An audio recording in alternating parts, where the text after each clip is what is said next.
পাকিস্তান থেকে যে কোনো মুহূর্তে আলাদা হবে বালুচিস্তান, পশ্চিম এশিয়ায় জন্ম নেবে নতুন রাষ্ট্র, এই মর্মে এবার ইসলামাবাদকে সতর্কবার্তা দিলেন প্রতিবেশী দেশটির এক কট্টরপন্থী নেতা। শুধু তাই নয়, এই ব্যাপারে 54 বছর আগের বাংলাদেশ মুক্তিযুদ্ধের উদাহরণ তিনি দিয়েছেন। এর প্রতি বালুচিস্তান নিয়ে উদ্বেগ প্রকাশ করেন এবং পাকিস্তানের যে পার্লামেন্ট, সেই পার্লামেন্টে তিনি একটি ভাষণ দেন। জামিয়াত উলেমায়ে ইসলামের পাকিস্তানের নেতা মৌলানা ফজল-উর রহমান এবং তার দাবি দেশের সবচেয়ে বড় প্রদেশটি থেকে আলাদা হয়ে স্বাধীনতা ঘোষণা করবে 5 থেকে 7টি জেলা এবং নতুন দেশ হিসাবে বালুচিস্তান এই এলাকাকে রাষ্ট্রপুঞ্জের স্বীকৃতি দিতে পারলে বলে তিনি দাবি করেন। এবং পাক সংসদ বা ন্যাশনাল অ্যাসেম্বলিতে এই বালুচিস্তান নিয়ে দীর্ঘ বক্তৃতা দেন মৌলানা ফজলুর রহমান এবং সেখানে তিনি বলেন যে শেহবাজ শরীফের সরকার মনোভাব বদল না করলে 1971 সালের বাংলাদেশ মুক্তিযুদ্ধের মতো পরিস্থিতি তৈরি হবে। এবার বালুচিস্তান থেকে জেলাগুলিকে আলাদা স্বাধীনতা ঘোষণা করলে তাতে মঞ্জুরি দেবে রাষ্ট্রপুঞ্জ, আর তখন তাসের ঘরের মতো ভেঙে পড়তে পারে পাকিস্তান। এবং পাক সংবাদ সংস্থাগুলির প্রতিবেদন অনুযায়ী এই দাঙ্গায় জড়িয়ে পড়েছে স্থানীয় উপজাতিরা। মেশিন গান থেকে শুরু করে স্বয়ংক্রিয় রাইফেল এবং ভারী অস্ত্র নিয়ে রীতিমতো যুদ্ধে নেমেছে তারা। ফলে আফগানিস্তানের নিরাপত্তা বা সীমান্তবর্তী পাহাড়ি এলাকাটির মূল ভূমি থেকে বিচ্ছিন্ন হয়ে গিয়েছে এবং সেখানে ঢোকার চেষ্টা ব্যর্থ হয়েছে পাক ফৌজ থেকে শুরু করে পাক রেঞ্জার্স এবং পুলিশ।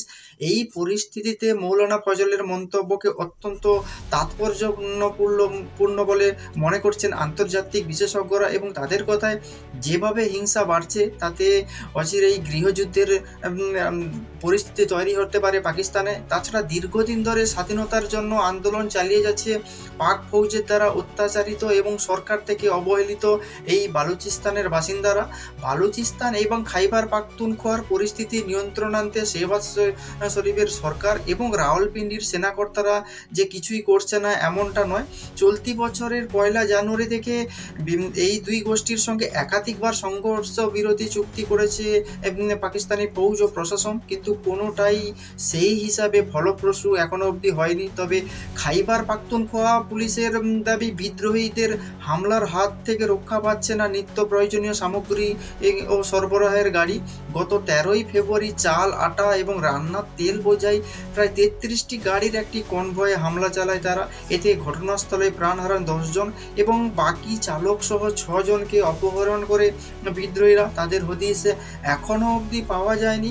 এবছরের জানুয়ারিতে খাইবার পাখতুনখোয়া এবং বালুচিস্তান নিয়ে শেহবাজ সরকারের কড়া সমালোচনা করেছেন এবং মুখ খোলেন মৌলানা ফজলুর রহমান। তিনি বলেন যে এই দুটি প্রদেশের উপর সম্পূর্ণভাবে নিয়ন্ত্রণ হারিয়েছে ইসলামাবাদ।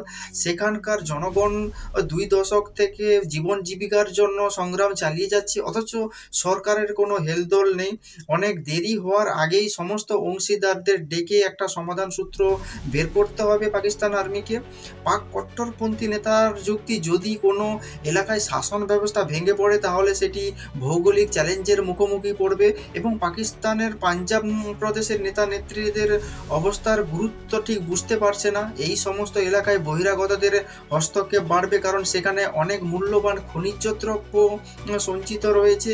তাছাড়া কাতারের সংবাদ সংস্থা আল জাজিরায় প্রকাশিত বালুচিস্তান সংক্রান্ত প্রতিবেদনে বলা হয়েছে সেখানকার নাগরিকদের বিনা বিচারে আটক বা গুম করার ভুরি ভুরি অভিযোগ রয়েছে এবং সরকারের বিরুদ্ধে আওয়াজ তুললে তাকে রাতারাতি গায়েব করে দিচ্ছে পাকিস্তানের গুপ্তচর সংস্থা ISI। এর জেরে দেশের সবচেয়ে বড় প্রদেশটির দিন দিন অস্থিরতা বৃদ্ধি পাচ্ছে এবং স্বাধীনতার দাবিতে পাকিস্তানের এই প্রদেশের সক্রিয় রয়েছে বালুচ লিবারেশন আর্মি বা BLA এবং গত বছর আগস্ট থেকে তাদের আক্রমণের ঝাঁজ আগের তুলনায় অনেক বেড়েছে এবং শেষ 7 মাসে সশস্ত্র গোষ্ঠীটির হামলায় প্রায় 23 জন অসামরিক নাগরিক সহ প্রায় 70 জন প্রাণ হারিয়েছে। গত বছর 19 নভেম্বর রাজধানীর ইসলামাবাদের উচ্চ পর্যায়ে বৈঠক করেন প্রধানমন্ত্রী শেহবাজ শরীফ। সেখানে দক্ষিণ পশ্চিম বালুচিস্তানের সেনা অভিযানের সিদ্ধান্ত নেওয়া হয় এবং বৈঠকে ছিলেন অসামরিক পাক এবং ফৌজের উচ্চ পদস্থ আধিকারিকরা। ওই সেনা অভিযানে বালুচিস্তান লিবারেশন আর্মি বা BLA এবং তাদের যে আত্মঘাতী বাহিনী রয়েছে মাজিদ ব্রিগেডকে নিকেশ করার পরিকল্পনা করেন পাক ফৌজ। বালুচিস্তানের বাসিন্দাদের হাতে অস্ত্র ওঠার অন্যতম প্রধান কারণ হলো এই সিপ্যাক। গত কয়েক বছর সেখানকার স্বাধীনতাকামী সংগঠনগুলি এই প্রকল্পের একাধিক হামলা চালিয়েছে এবং বিএলের আক্রমণে প্রাণ গিয়েছে একাধিক চীনা শ্রমিক ও ইঞ্জিনিয়ারের। আয়তনের নিরিখে পাকিস্তানের সবচেয়ে বড় প্রদেশ হলো এই বালুচিস্তান। সেখানে রয়েছে ইউরেনিয়াম এবং সোনার খনি। ফলে খনিজ সম্পদে পরিপূর্ণ হওয়া সত্ত্বেও পশ্চিমের এই দেশটির অন্যতম এলাকা, পিছিয়ে পড়া এলাকার মধ্যে একটি অন্যতম। ফলে বালুচিস্তানের 70% মানুষ দারিদ্র্য সীমার নিচে। এবং যেভাবে বালুচিস্তানের জঙ্গি সংগঠন বা তারা পাকিস্তান থেকে বিচ্ছিন্ন হওয়ার পথে অগ্রসর হচ্ছে এবং যেভাবে তারা আন্দোলন করছে এবং সংগ্রামের পথ ধারণ করেছে, তো ভবিষ্যতে হতে পারে বালুচিস্তান পাকিস্তানের মধ্যে একটা নতুন দেশ হিসাবে সারা বিশ্বের কাছে নিজেদের মেলে ধরতে পারবে।